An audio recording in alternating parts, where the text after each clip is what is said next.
بہت شکریہ ڈاکٹر صاحب کے وقت کا۔ ڈاکٹر صاحب، آپ نے جیسے 11 نکاتی ایجنڈا ہائر ایجوکیشن کی بہتری کے حوالے سے بطور مرکزی صدر فپواسا پاکستان آپ نے پریزنٹ کیا ہے، آپ کیا سمجھتے ہیں کہ کون سے اہم نکات ہیں جو آپ سمجھتے ہیں کہ جامعات کی بہتری کے لیے فوری طور پہ امپلیمنٹ ہونے ضروری ہیں؟ بہت شکریہ۔ اس میں کوئی شک نہیں ہے کہ پاکستان میں جو اعلیٰ تعلیم کا اس وقت شعبہ ہے شدید مسائل کا شکار ہے، اور اس میں جو سب سے بڑی وجہ ہے وہ حکومت کی عدم توجہی ہے کہ اعلیٰ تعلیم کے شعبے کو، بلکہ پورے تعلیم کے شعبے کو حکومتی جو ترجیحات ہیں اس میں بہت زیادہ کہیں پہ نیچے پہ اگر کہیں پہ نظر آتے ہیں تو وہ تعلیم کا شعبہ نظر آتا ہے۔ ہم نے دیکھا کہ جو بھی حکومت آئی پچھلے 7 سے 8 سال میں،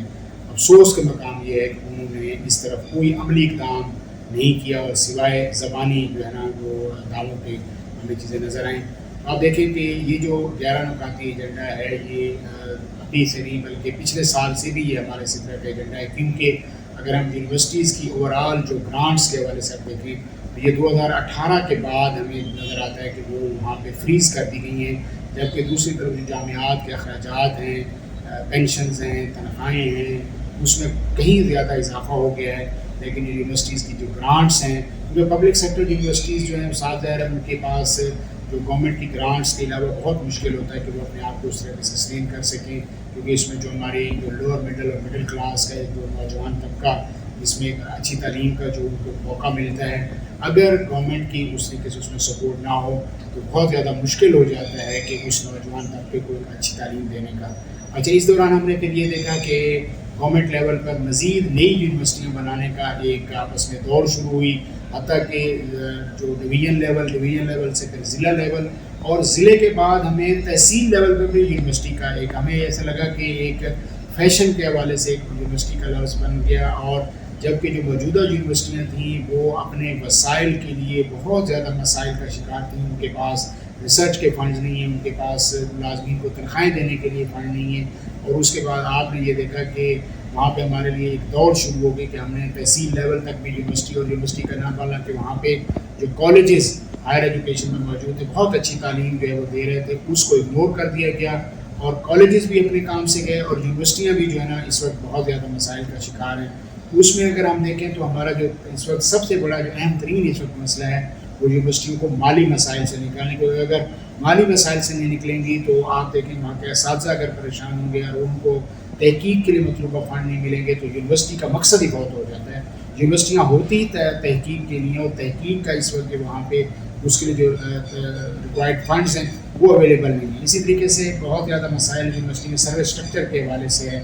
اور اس میں ہم نے امید کی ہے کہ چیئرمین ہائر ایجوکیشن نے وعدہ کیا ہے کہ بہت جلد اسی مہینے جو ہے سروس اسٹرکچر کے حوالے سے وہ ایک ڈرافٹ شیئر کر دیں گے، تو ہم امید کر رہے ہیں کہ وہ ایک ڈرافٹ آتا ہے تو اس میں جو ایک بے چینی پائی جا رہی ہے فیکلٹی میں وہ دور ہوگی۔ TTS کے ساتھ ساتھ جو ہے پچھلے 4 سال سے ان کی تنخواہوں میں اضافہ نہیں ہوا، وہ پریشانی کے حوالے سے صاف ظاہر ہے کہ ان میں ایک بے چینی پائی جا رہی ہے۔ تو اسی طریقے سے ایک اور جو اہم مسئلہ ہے تو میں نے حکومت عدم توجہی کی بات کی، تو آپ اس کا ایک اور مثال یہ ہے کہ اس وقت پاکستان کی بہت زیادہ یونیورسٹیز جو ہیں وہ مستقل وائس چانسلر سے محروم ہیں۔ اگر ہم صوبہ پنجاب کی بات کریں تو یہاں پہ بھی اگر 49 پبلک سیکٹر یونیورسٹی تو آدھی سے زیادہ اس وقت یونیورسٹیز جو ہیں وہ مستقل وائس چانسلر کے بغیر کام کر رہی ہیں۔ پنجاب یونیورسٹی جو پنجاب کی سب سے بڑی اور پاکستان کی قدیم ترین یونیورسٹی ہے وہ 2 سال سے مستقل وائس چانسلر سے محروم ہے۔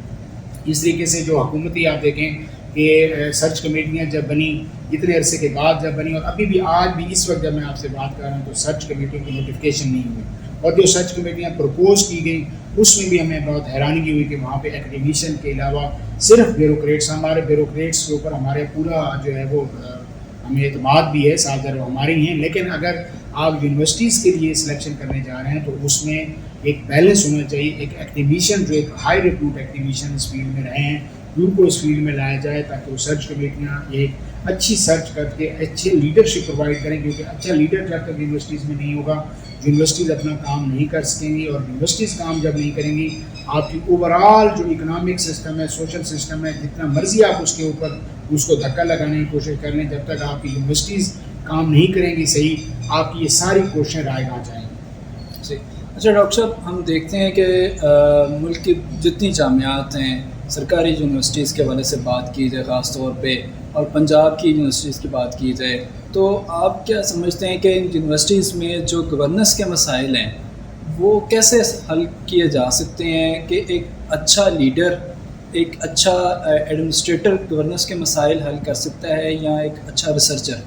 جی میں سمجھتا ہوں کہ اس وقت یونیورسٹیز میں گورننس کے مسائل بتحاشا اس وجہ سے بڑھ چکے ہیں کہ ایڈہاکزم. اگر جب یونیورسٹیز ایڈہاکزم پہ چلائی جائیں گی تو آپ خود سوچیں گے گورننس اسٹرکچر تو وہاں پہ کیا گرو کرنا ہے. جو بھی وہاں پہ ٹیمپریری وائس چانسلر جس کو آپ نے چارج دیا ہوا ہے تو وہ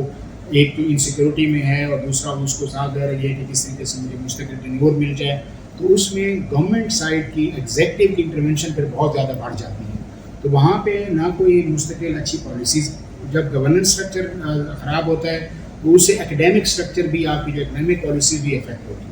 تو اس میں بات یہ ہے کہ ایک اچھے ریسرچر کی بجائے اس میں ساتھ ہے کہ جب انٹرویو کیا جائے سرچ کمیٹی کا مطلب بھی یہی ہے کہ ایک ایسے لیڈر کو ہم نے فائنڈ کرنا ہے جو یونیورسٹی کے جو اس وقت کے مسائل ہیں اس کو نکالنے کے لیے اس کے پاس کوئی ماڈل ہے یا ویژن ہے یا نہیں ہے. اگر ہم جو اس نے اگر مثال کے طور بہت اچھے ریسرچ پیپر چھاپے ہیں دیٹس گڈ, بہت اچھی ریسرچ کروائی ہے دیٹس گڈ, لیکن کیا اس کی ریسرچ اپلائیڈ نیچر کی ہے اور جو جس یونیورسٹی کی وہ لیڈرشپ کلیم کرنے جا رہے ہیں یا اس کے لیے اسپائر کرنے جا رہے ہیں کیا ان کے پاس اس کی گورننس اور اس کے فائنینشیل اور اکیڈیمک جو میٹرز ہیں ان کو اوپر لے جانے کے پاس اس کا پریکٹیکل ویژن موجود ہے کہ نہیں. یہ بات میں بڑی وثوق سے کہہ سکتا ہوں کہ آپ جب سرچ کمیٹی انٹرویو کرے تو جو بھی کینڈیڈیٹ آئے اس کے سامنے بالکل ایک پرپوزل رکھی جائے کہ وہ پرپوزل ڈویبل ہے کہ نہیں, کہ جس یونیورسٹی کے لیے آپ جو ہے نا جا رہے ہیں اس کے یہ مسائل ہیں, آپ کے پاس اس کا حل کیا ہے. اگر وہ ٹینجیبل حل اس کا پرووائڈ کر سکے تو ایسے لوگوں کو لیڈرشپ کے لیے لے کے آئیں. وہ بے شک بہت اچھی بات ہے کہ وہ اکیڈیمیشین ہی ہوں, کیونکہ اکیڈیمیشین جو ہوتا ہے وہ اپنے یونیورسٹی کے ان مسائل کو بہت اچھی طرح سمجھتا ہے, لیکن سارے اکیڈیمیشین صاف ظاہر ہے کچھ جو ہے ان کی تحقیقی نوعیت زیادہ ہوتی ہے, کچھ کی اپلائیڈ طرح ہوتی ہے. تو لیڈرشپ کوالٹی کو سرچ کرنا ہی سرچ کمیٹی کا بنیادی طور پر کام ہے. صرف سی وی کی بنیاد پہ میتھمیٹیکل نمبر کی بنیاد پہ برائے مہربانی ایسی سلیکشن نہ کریں جو کہ بعد میں یونیورسٹیز کے مسائل کو مزید بڑھانے اور ایگزیکٹو کی طرف سے جو پریشر آتے ہیں اس کو وہ بالکل جو ہے وہ جو ہے نا اس میں کاؤنٹر نہ کر سکیں, اور یونیورسٹیز جو آٹونومس باڈیز ہیں ان کو واقعی ایک اکانومی کے ساتھ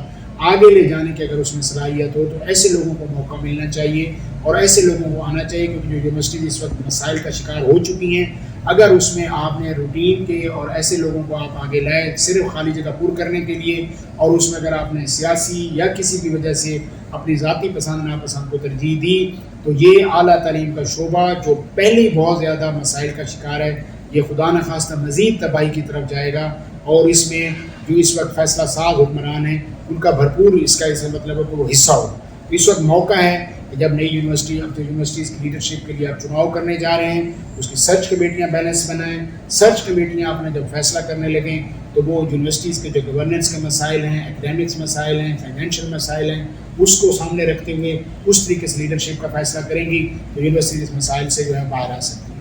ڈاکٹر صاحب بہت شکریہ آپ کے وقت کا.